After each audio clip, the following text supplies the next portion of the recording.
אתם רואים מה זה איש מקצוע, גם מעצב, שבא מהשטח, גם קבלן שיבוצים, גם מבין בנגרות, גם מבין במתקני תצוגה, מגיע לפרויקט, נראה ככה, אבל הביצוע יוצא בסוף מושלם. אחרי שבחרנו עם הלקוח את הגוון המותאם לקירות שלו, שכבר הוא משויש ויש פה שואו, הלכנו על הגוונים החמים, הנעימים, שלא יגנבו לנו את הפוקוס.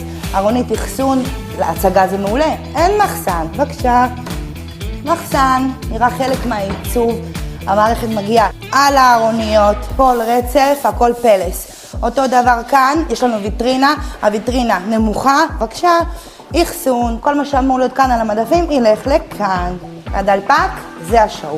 ויטרינה עליונה, פה אנחנו מציגים עוד דברים, הלקוח יעשה פה גם לדים כמובן. בפנים יש לנו עמדה לקופאי, מגירות, אחסון, כיסא, תראו את הזכוכיות. הכל בסדר, אין מה לפחד. זה מה שעושה את ההצגה, השילוב הנכון בין זכוכית לבין פרזול נכון, חברת אריזון, עוד פעם, אני חולה עליכם.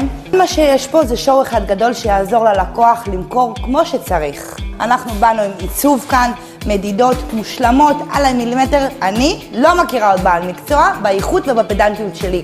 ריספייס, זאת הבחירה שלכם.